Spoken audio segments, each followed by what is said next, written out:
l'hebdo politique.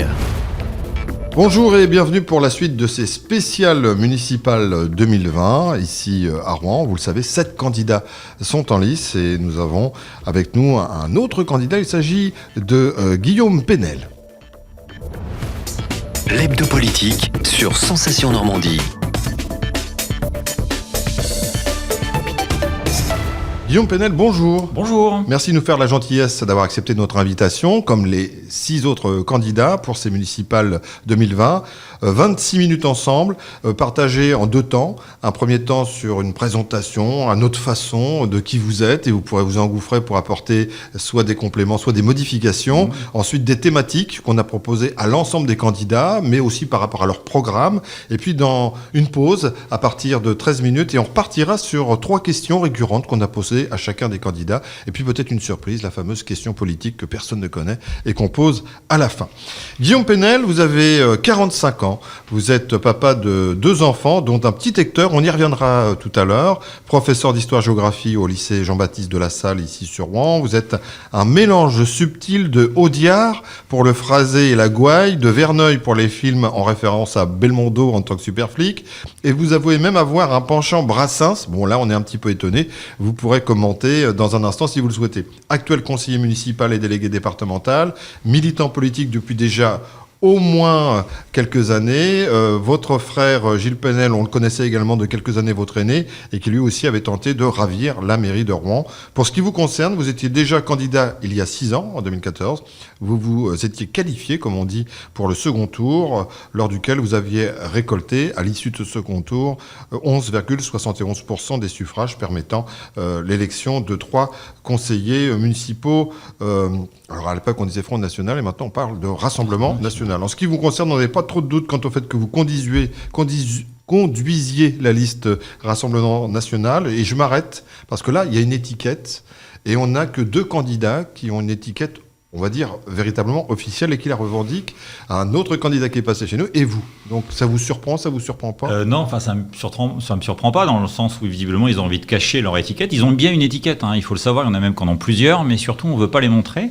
Ils voulaient les montrer, je pense au candidat Louvel en fait, il voulait la montrer au mois de septembre, au mois d'août, et puis plus on est rentré dans la campagne, plus j'ai l'impression en fait que ils voulaient la cacher. Bon voilà, c'est clairement, voilà, il ne s'agit pas de mentir aux électeurs. Ils me connaissent, je suis le candidat du Rassemblement National. Après, les autres, ils font ce qu'ils veulent. S'ils ont envie de cacher leur bilan, ils le cachent, mais on les connaît quand même. On peut parler d'erreurs stratégiques, ou alors de personnes qui font de la politique politicienne. Comment vous diriez ça ? C'est pas franc, voilà, vous vous engagez politiquement, d'autant plus que tout le monde sait qui est Nicolas Meyer-Rossignol. Bon voilà, c'est le candidat du Parti Socialiste, il l'a revendiqué. Quant à Jean-Louis Louvel, en fait, il a fait la une de l'actualité, et le député En Marche du coin a largement en fait rendu public il l'a cherché, la candidature En Marche en fait, il l'a voulu, il l'a cherché, et d'autres aussi d'ailleurs ont cherché d'avoir la candidature En Marche. Ils l'ont, maintenant pourquoi s'en cacher? C'est un peu, j'ai du mal à comprendre. Erreur stratégique, on verra, mais je pense qu'il faut être franc avec les électeurs, c'est pas la peine de dissimuler. Encore un petit mot des étiquettes, et je vous embête plus avec ça. Le fait que parfois, il y a des partis qui valident tel ou tel candidat, et je ne parle pas que sur la ville de Rouen, et puis d'autres partis qu'on penserait qui valident des personnalités bien ancrées au sein du gouvernement actuel, et qui n'obtiennent pas. Qu'est-ce qu'on peut penser de tout ça? Parce qu'on pourrait penser que là, les Rouennais vont s'y perdre un peu, oui. Et puis les Havrais... La Seine-Maritime est un laboratoire, en fait, de la droite macronisée. Ça part dans tous les sens. En fait, ils ont plus d'ADN politique, donc à Rouen les Républicains soutiennent en fait le candidat En Marche. On nous a expliqué hier, puis il y a quelques jours en fait que au Havre en fait les LR ne soutenaient pas Édouard Philippe, mais en même temps ils présentaient pas de candidat en fait contre Édouard Philippe. C'est un peu curieux quand même. Voilà, en fait. Pour les Républicains, en fait, je pense que voilà, ils savent plus où ils en sont. Ils ont perdu en fait leur ADN politique, et puis ça fait un peu, on va à la course au poste, quoi. On va sauver un poste d'adjoint, un poste éventuellement de sous-présidence à la métropole. Tout ça est un peu ridicule, mais bon, voilà, ils en sont réduits à 8%. Voilà, tant pis pour eux. Voilà, ils auraient eu l'occasion à un moment donné de changer les choses. Les Républicains, ils l'ont pas fait. Bon, les Français, je pense qu'ils veulent autre chose maintenant.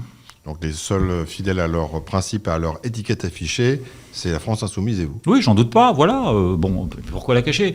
C'est des élections municipales, alors c'est facile de dire, c'est un rassemblement. Il y aura évidemment sur ma liste des gens, voilà, hommes et femmes, qui n'ont pas leur carte au Rassemblement national, mais ils ont accepté, en fait, d'avoir l'étiquette Rassemblement national. C'est important aussi, les gens, ils ont besoin de clarté. Hein. Et il n'y aura pas de doute possible, il y aura un bulletin Rassemblement national. Alors les thématiques mises en avant, si ce n'est par les Rouennais et pas uniquement les Rouennais, du moins par les instituts de sondage, portent sur 2 éléments majeurs, l'environnement, l'écologie et la sécurité. Donc j'embraye par rapport à Rouen. Ce sont 2 thématiques qui reviennent. Vous dites oui, c'est bien qu'on en parle parce que ce sont deux thématiques récurrentes. C'est ce qui revient. Et je dirais avant tout la sécurité, parce que finalement tout le monde parle de ça. Eu égard en fait aux faits dramatiques qui se sont déroulés à Rouen et à la spirale en fait de délinquance et de violence auxquelles on a assisté ces derniers mois. Et puis l'environnement, mais surtout la propreté qui revient. Rouen est une ville sale. C'est un fait. Quand vous interrogez les Rouennais, ils vous parlent avant tout de leur trottoir, ils vous parlent de leur quotidien, ils vous reparlent des lumières, des dépôts d'ordures, enfin des lumières qui ne sont pas présentes le soir, ils vous parlent des dépôts d'ordures, ils vous parlent des tags. Évidemment qu'il y a eu le drame environnemental de Lubrizol, évidemment, mais encore une fois, je pense qu'il ne faut pas tout mélanger. Les compétences d'un maire, en fait, c'est quoi ? C'est régler le quotidien des gens, être au plus proche de leur quotidien. Les candidats qui s'aventurent à dire « avec moi on fermera Lubrizol », ils se trompent, ils mentent. Voilà, ça fait pas partie des compétences. On peut bien sûr émettre un avis, voilà, accompagner en fait la protection, la gestion des risques. C'est un fait. Celui qui dit avec moi on va fermer Lubrizol, c'est un menteur. Lubrizol s'est invité dans la campagne, j'allais dire presque avant que l'ensemble des candidats dans leur programme parlent d'environnement et d'écologie. Alors ça a peut-être révisé un peu l'aiguille plus à ce moment-là après Lubrizol, parce que la population s'est quand même inquiétée et souciée à juste titre, légitimement. Et légitimement, bien sûr, c'est un drame environnemental. Et puis cette cacophonie en fait du gouvernement, ce défilé en fait de ministres. Un jour on nous disait attention, l'autre lendemain vous risquez rien. Voilà, ça a quand même pendant plus de 15 jours et une communication. Vous pensez que c'est ça qui a choqué disons, autant que... Non, il y a eu le drame, possible, mais en même temps ils auraient pu aussi clarifier rapidement la situation. Voilà, on a eu cette impression qu'on nous cachait, et ce qu'on nous a caché effectivement la nature des produits, on va pas refaire le match, mais dans la réalité ça a duré plusieurs 15 jours avec une communication quand même du préfet, donc de l'État particulièrement ambigu. On avait cette impression effectivement qu'on nous cachait quelque chose. Et si on nous avait dit très clairement dans les prochains jours, voilà, il y a ça, éventuellement on risque ça, peut-être que on n'aurait pas admis si vous voulez, mais ça n'aurait pas généré effectivement cette part en fait qui s'est emparée à juste titre aussi, de l'inquiétude des Rouennais. Puis un Emmanuel Macron totalement absent pendant plusieurs mois, tout ça pour venir en fait rive droite sur le quartier de l'hôpital en fait faire 100 mètres avec des figurants. Plusieurs mois après, je pense qu'on méritait mieux. Voilà, on méritait mieux parce que ça a marqué. Les Rouennais, mais pas seulement, les habitants de Petit-Queville et les habitants de la rive gauche, la rive droite, voilà, l'ensemble des habitants de l'agglomération. On sait que ça a touché aussi les éleveurs, les agriculteurs. Donc c'est un fait marquant, important. Mais encore une fois, voilà, on n'était pas prêt. Voilà, ce qui démontre en fait que l'on n'était surtout pas prêt. Justement, encore un mot d'environnement écologique, puis on abordera d'autres thèmes de prédilection sur lesquels vous avez beaucoup travaillé. Environnement, écologie, Lubrizol, qu'est-ce qu'on fait ? Est-ce qu'on peut parler d'un après Lubrizol en termes de sites Céveso qui sont proches des agglomérations ? Est-ce que vous avez, une réflexion, un projet dans ce sens-là ? Et puis, on a beaucoup parlé aussi de l'écoquartier, que certains ne veulent plus appeler écoquartier, d'ailleurs, Flaubert, qui se trouve juste à côté, en termes de proximité par rapport à l'incendie. Oui, parlons d'écoquartier, c'est un peu ridicule, parce que malheureusement, on a fait rire un petit peu la France quand l'ensemble des Français... a découvert en fait qu'il y avait un écoquartier, il y en avait déjà un, l'écoquartier Luciline, et qu'il y en avait un qui se construisait avec plusieurs milliers d'habitants à côté du pont Flaubert et des usines Céveso. Excusez-moi, c'est la majorité socialiste co-gérée en fait, faut le dire, à Rouen par les Verts qui avaient épousé ce quartier. Ils sont allés frapper à la porte de Lubrizol. En fait, ça fait des années qu'on a autorisé aussi des permis de construire, voilà, même... à Petit-Queville, beaucoup, mais géré par la gauche. En fait, on est allé frapper à la porte de Lubrizol. Bon, tout en oubliant effectivement que Rouen avait un passé industriel très ancien, que la richesse de Rouen aussi, c'était son passé industriel. Non, mais alors, sur l'écoquartier, je pense que la dénomination, Je n'ai pas dit qu'il fallait abandonner l'exploitation en fait de cette friche industrielle où on peut faire des choses. Hein. Voilà, notamment développer des entreprises. Vous avez des acteurs économiques, on peut imaginer en fait bien des choses. Par contre, Écoquartier, on va l'abandonner. Hein, c'est un petit peu ridicule. Voilà, on va pas mentir.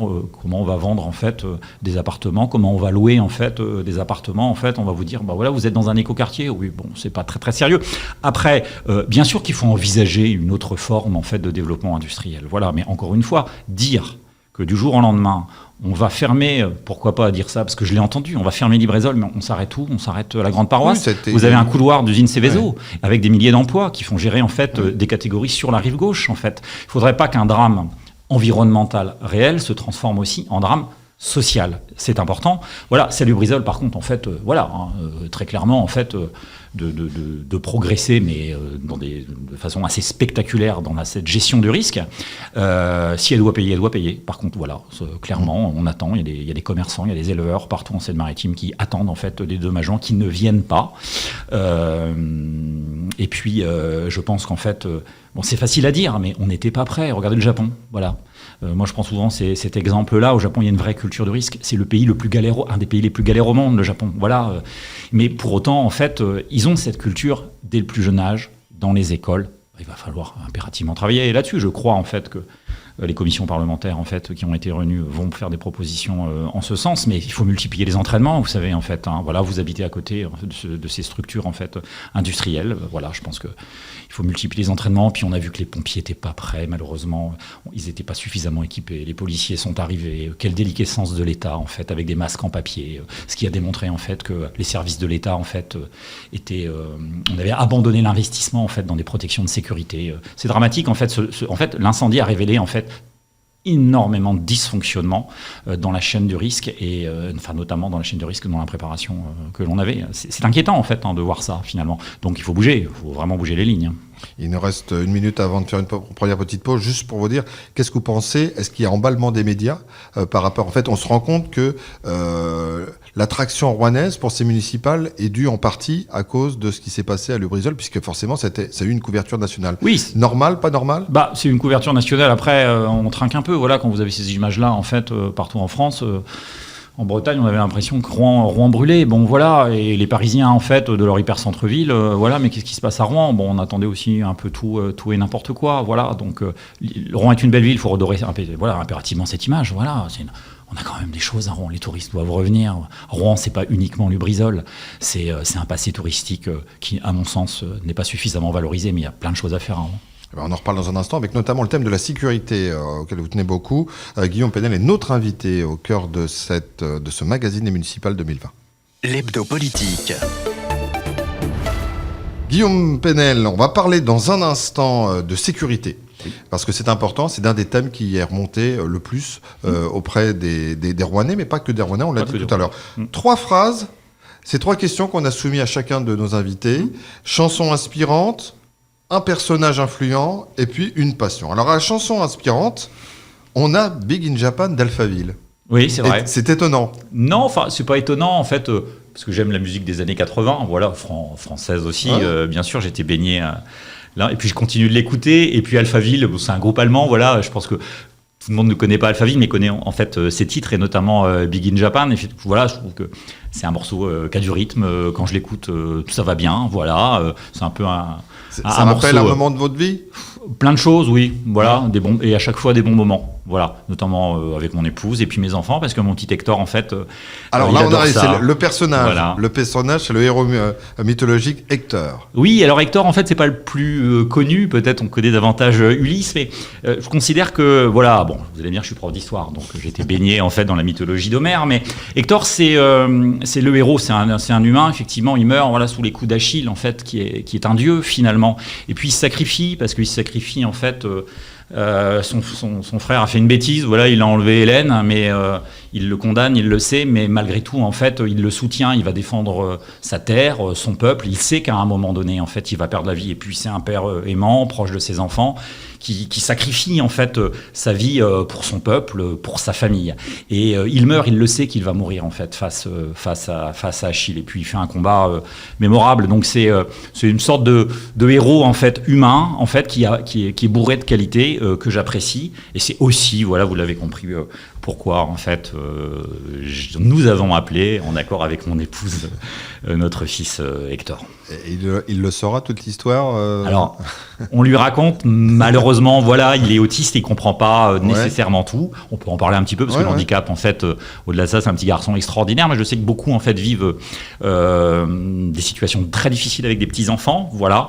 Il adore la musique. Il adore en fait naviguer en fait sur Deezer, voilà, sur YouTube, et il comprend beaucoup de choses. Par contre, voilà, j'espère qu'un jour qu'il pourra en fait nous en parler. Passion, la brocante, les vides-greniers, mais attention, précision, tôt le matin. Oui, tôt le matin. Pour faire des affaires. Pour faire des affaires, oui. Si vous voulez trouver des choses un peu sympas, faut y aller le matin. Alors forcément, ces derniers mois, ces derniers temps, c'est un petit peu plus difficile, mais l'été. En famille, on aime bien faire ça. Voilà, j'aime bien les plaques émaillées anciennes, les objets de bistrot anciens, les années 50 aussi. Bon, et puis on sait, voilà, si vous voulez trouver des choses un peu sympas, c'est le matin. Voilà, après, c'est populaire, c'est bien, parce qu'en fait, ça réunit en fait des millions de Français. C'est vraiment une passion que tout le monde apprécie. On le voit d'ailleurs dans le succès en fait de cette émission qui passe sur la 2, vous voyez, Affaires conclues. Et ben, en fait, voilà, je sais pas si c'est de la nostalgie, mais les Français aiment aussi avoir. Ça, c'est du vrai recyclage d'ailleurs, en fait. Voilà, hein. C'est pas de la décroissance, mais quand vous vous intéressez, vous avez acheté en fait, vous pouvez faire des décorations très sympas en fait, avec quelques dizaines, parfois quelques centaines d'euros, mais ça réunit surtout en fait toutes sortes de catégories populaires. Et ça, c'est intéressant. Thème principal de votre campagne, la sécurité. Oui. Alors certains diraient on n'est pas surpris, et puis d'autres diraient c'est pas que dans l'air du temps, c'est une réalité que vivent une majorité de Français, et vous dites une majorité de Rouennais aussi. Je préfère pas en parler, mais enfin évidemment, voilà, ça a frappé en fait durement la ville. Oui, c'est un thème que l'on développe depuis longtemps. Oui, on le ressent, mais c'est vrai que ça a pris des proportions particulièrement dramatiques ces derniers mois à Rouen. Il y a pas un jour sans fait divers dramatique, en fait. Hein. Je veux pas non plus refaire un catalogue de ces faits dramatiques qui ont eu lieu, mais on a une impression que cet ensauvagement de la société frappe les plus jeunes, en fait, souvent, parce que c'est eux qui sont tabassés, frappe les jeunes filles, et il y a une multiplication des cambriolages. Bon, bref, c'est vraiment pas normal, quoi. C'est vraiment pas normal parce que...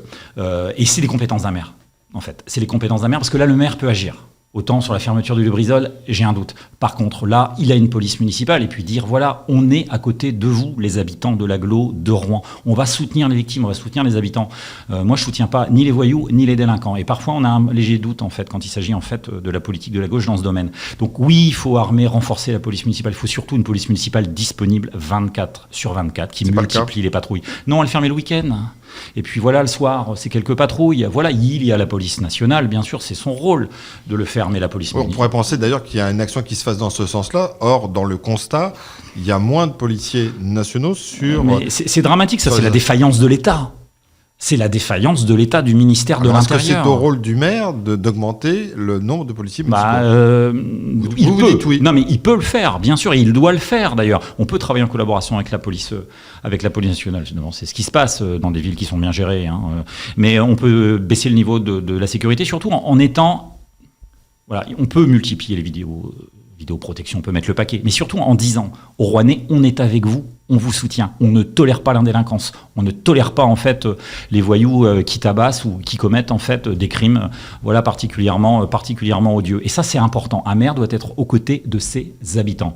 Et oui, il faut renforcer les effectifs, il faut peut-être les armer pour leur protection, et puis il faut faire comprendre, voilà, clairement aux voyous, aux délinquants en fait, qu'on les soutient pas et qu'on les combat. Et moi, je combats les voyous et les délinquants. Alors, autre mesure que vous souhaitez, c'est multiplier le nombre de caméras. Oui, alors multiplier, voilà, il y en a pas, si on a insuffisamment par rapport, oui, il ne s'agit pas de faire des films avec les délinquants, j'espère qu'on va pouvoir utiliser ces images, hein, vous voyez ce que je veux dire. Voilà, mais oui, on sait que les caméras de vidéoprotection, en fait, quand elles sont bien placées, partout dans des quartiers, en fait, notamment en périphérie de la ville, là où je pense à la rive gauche, je pense dans les Hauts-de-Rouen, sur le quartier Pasteur, ça peut être effectivement une façon de dissuader notamment les cambriolages et les actes. C'est là qu'ont lieu la majorité des actes de violence. Les cambriolages, c'est souvent les maisons individuelles, vous savez, savez où on trouve les maisons individuelles, sur la Grand Mars, sur la rive gauche, en fait, à proximité du Jardin des Plantes, quartier Pasteur, et sur le Mont Gargan. Voilà, il ne faut pas oublier ces quartiers en périphérie. Vous avez beaucoup de zones pavillonnaires qui sont totalement oubliées, d'ailleurs, très souvent, en fait, de la municipalité actuelle qui se concentre dans l'hypercentre. Donc oui, il faut vraiment agir en ce sens-là. Oui. C'est dans le sens où la caméra en fait n'intervient pas sur rassurer la population, mais dans un autre côté, ça permet. Elle peut dissuader, voilà, elle peut dissuader, voilà. Bon, attention, on sait que c'est pas tout. Si vous arrêtez en fait le voyou, le délinquant, et puis que vous avez un magistrat en fait qui le libère, c'est un peu problématique. Et c'est ça le problème, parce que c'est dans la chaîne en fait. On parle beaucoup de prévention. Voilà, ça fait 40 ans qu'on nous dit faut prévenir, parce que mais il y a plus de la répression, elle n'existe plus. Vous avez des types en fait, ils sont arrêtés 3 ou 4, 5 fois. On les connaît par cœur en fait. Les flics qui font leur travail, ils le font, mais ils savent très bien en fait qu'il y a un magistrat là qui à un moment donné là le maire n'a pas d'intervention possible. Non, le maire peut pas tout faire, on est d'accord, la problématique de la sécurité, c'est aussi le ministère de l'Intérieur, c'est l'État défaillant. Un maire peut au mieux, et on ferait tout notre possible en ce sens pour contrebalancer les défaillances de l'État. Proximité, gouvernance, comment peut-on imaginer un autre mode de fonctionnement en termes de gouvernance municipale? Est-ce qu'on parle de gouvernance municipale ou métropolitaine, ou avec les deux?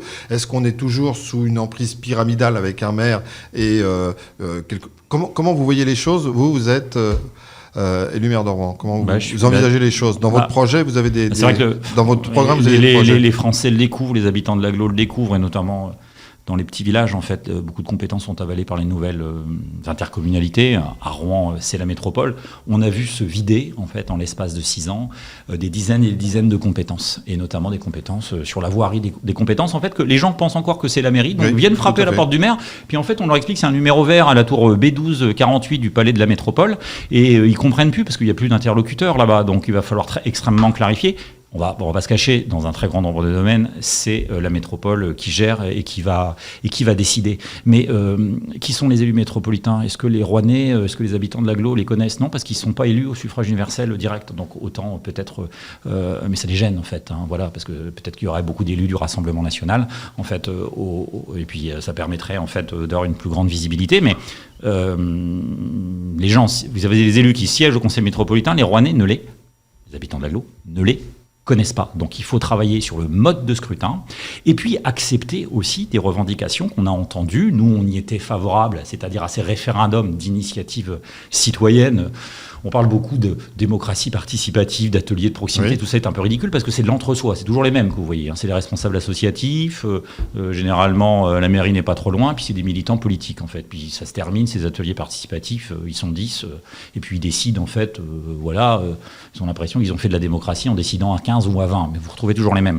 Acceptons à l'échelle de la métropole, sur des grandes orientations, peut-être par exemple sur le futur quartier Éco-Flaubert, de susciter en fait, et ça permettrait peut-être aux Rouennais, aux Français de revenir vers les urnes, en fait, de susciter des questions soumises au référendum. Voilà, on peut accepter, je sais pas, 5, à partir où vous avez 5 ou 6, 7 000 signatures à l'échelle de Rouen, peut-être un petit peu plus, il faut réfléchir en fait, qui soumet une question, une signature, on organise un référendum.